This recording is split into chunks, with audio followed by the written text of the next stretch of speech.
Alright, guys, we're gathered here today to do a debriefing of the data-driven instruction year in review. The idea of this meeting is for us to complete the rubric assessment sheet, which most of you guys already did. We're going to look at different categories, try to identify areas for growth, identify also what we did well and what we can do better this coming year. And the protocol is going to be very simple. We're just going to start going around and discussing what our scores were and what we felt we gave that score to that category to kind of like calibrate how we all feel about different categories and then look at potential action steps to make some of these areas better. And I'm going to start with data-driven culture, which I scored at a 13 out of 20, which is kind of like a 65%. And the reason I scored it that way was because we're implementing, we're doing things. It's not so much that we're not doing things, it's the consistency of doing it based on the rhythms of the calendar, which I felt could have been better. We could have adhered to it much better, and you guys could have been, I guess, we could have been more consistent in working with you guys with data, is what I'm trying to say. Because you guys do data all the time. It's just that the way the model explains it, we should be collaborating even closer, and I think that was not there this year. So the framework was great, the calendar was great, but it's just things were switching, we're moving stuff around, and we never built that consistency. So Ms. Arrington, what do you think about data-driven culture? How did you score it?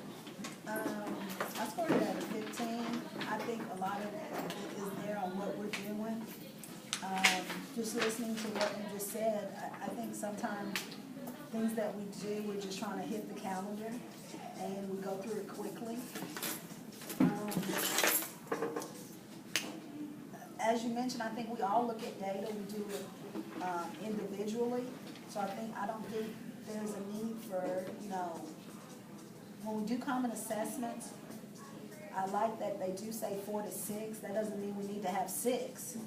I think for us, we need to cut down to just 4. 4 we did well. It's just when we got to the 5th common assessment, I know we were not all together on that, and then we moved to 6. But I think sometimes with the data, we're just trying to hit those dates, and we need more time to really look at the data. So driven by the calendar may not necessarily be the best way. Right. And I agree. And also a little bit of my thing, I felt that we did it very well for the first few CIAs, but then when we get into STAR, as a teacher, we switch into this STAR-focused mentality and we move away from CIA instead, and we start thinking, like doing boot camp with our kids towards STAR. So that's a good point. That's a good point. Just driving by calendar, to meet the calendar may not meet the needs, so we might be able to need to adjust to make it in a way that's more, that it serves us better as teachers. Instead of us serving DDI or the calendar, we want to serve our needs and the kids' needs, Right. perhaps.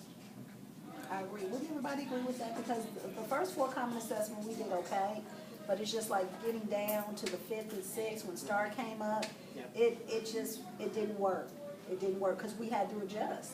I know I did. But I think it all goes back to the calendar at the beginning of the year, like planning for that flexibility, making sure there's days in there, that we can do what we need to do, and then maybe like the 5th CIA, we all got together and say, okay, it's going to be this date before the STAR, so this is going to help us prepare for STAR, not having a CIA in the middle of STAR prep, so like planning for that 5th CIA before the school year even begins. But this year we kind of like got to it, and then we all got off. Well, we planned for it at the beginning, but yeah. But we It planned was for it, but not before, exactly but what it was the before purpose. STAR. It did come before STAR, but I think, I know I kind of jumped to STAR earlier, and then just because I had been out, it didn't benefit my kids. And I think, I always say flexibility. You have to be flexible and make some changes depending on your students and your situation. My situation might not be your situation. Maybe it's okay for you, but I think we have to be flexible there. I think we can do 4 fine. Like going into next year, I think 4 common assessments would be great. And it says 4 to 6, because when you start hitting that 5th and 6th, you're in the STAR time. And there needs to be some differentiation amongst the sections and perhaps even different teachers as well. Okay. Nadir, what do you think on data-driven culture? What's your 2 cents? What did you score at? 15. 15 as well? What about you? If you can chime in. I just think we need to build and borrow more. Build and borrow more. People were doing too much of their own thing. And I know, well, I'm just talking about by looking at them because I had to do my own thing, but, and I understand everyone's different, so it works for them. A lot of times you felt like you're really creating a lot of stuff, like you're inventing the wiggle type, Yeah. where you had a lot of like work where you have to really come up from scratch with all these things. When with DDI, a lot of the stuff is already made, and even the book has a CD, have you seen it? A lot of the forms and a lot of stuff it's in there, but I felt that oftentimes teachers were creating from scratch as a team, and that drains you. And that's why I scored it at 15 from my experience. I mean, this is the first campus that I've worked at where, you know, DDI is a huge thing. But I felt like I kind of went into it kind of blindly. I mean, I didn't feel like I had enough professional development to really be able to use the tools to make it effective, make it work in my classroom. And it's a lot more than any school that I've ever seen before, but at the same time, if you don't have the tools, how do you make it? It was almost like an afterthought than starting, like we started off the year student culture, not, which is good, but then we needed to start off DDI because then it was like CIA, it was too late. We were all just kind of playing catch up the whole year for the DDI. And I would just like more professional development as far as data goes. I mean, I you know, to be able to have a theory and, you know, like a lot of times when we do everything from scratch when there's already things out there that we could be using and it would save us a lot of time. So I don't have access to those things. So I felt, because I came here in October, I felt you did have a PD on DDA at the very beginning, like before the school year started, I think. Like an introductory PD, but it's not until you have the experience of doing it and working with it that you might be able to identify what other areas you need like more coaching or more like development on. Yeah. And a lot of it is like you're building the ship while you're sailing, kind of thing. Yeah. And then it really becomes, instead of helping you, it's really taking away from you because it's draining your energies in so many different directions. So you might need like extra support from, when we come back and we do a PD like after the first cycle, CIA one, and look at the areas where we might need some more training. And even before that, I mean, we'll be able to identify some of these before. I just have two questions. When you say you had to create things from scratch, what are you talking about? When y'all say that, what do you mean by that? For me, just creating, not rubrics, like the reflection things, graphs for the kids to use, things like that. Things that I know are already out there. Either another teacher has it here or somewhere else. So I guess like kind of like what That's what you mean. Ms. Shakira was talking about. When you're talking straight about instruction, aren't you? Like you had to create everything from scratch. Well, yeah, that's Well, why I you was talked saying. about the- That's why I was saying that wasn't necessarily toward me because I'm a master teacher. I can't do what y'all were doing because y'all were doing it, and it would make sense for me to do it too. But I'm just saying, like watching y'all do everything. And I guess the other thing is, well, I guess that'll kind of go more into the action part of it, but taking the data and really targeting the kids. I mean, I know that we talked about targeting the kids based on the data, but you know, like there has to be a more scientific way of doing that, better than what I was doing. There has to be, like, what's my baseline, and you know, and I think that could have been more methodical. Or a way that's more standardized type. Right. I just don't have those tools available to me. I don't think. So you're doing a lot of it the way you knew how to do it. You're creating your own systems Yeah. along the way, and everybody had different systems. Yeah. But if we were going to cross-reference data, like amongst you all are doing it differently.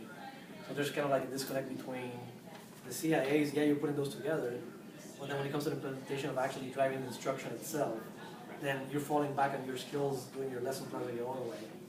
But you're not feeling the value of having that data and how that could help you differentiate in the classroom and target specific students. So perhaps you were falling back on, these kids are failing, let me tutor them, but you're not actually being able to use the data to its maximum potential. Because we didn't have any platforms where that could help you identify the kids and group them. So you won't have to go there manually and look at your list and just, Yeah. okay, these are the kids. No, it should be where you have the data and you want to do tutoring on 8.38 or in your case 7.38. Want to do tutoring this Tuesday, pop, click, and then it gives you a listing of the kids. Only Right. 7.38. I think we did the best that we could with the tools that we had, but I think there has to be A better more way. systematized way. And I think, Systematic way. Yeah. and I think one way, did you use Excel sheets to do that? On some, yes. On some of them, because I know Fernandez was using a lot of Excel sheets, and I worked with him together one-on-one with a lot of the RTI for the 8th graders, and that's the same way I used to do it as a teacher, but then it should be uniform, and it should be made in ways that it's easier, but that may be something that we need to look into.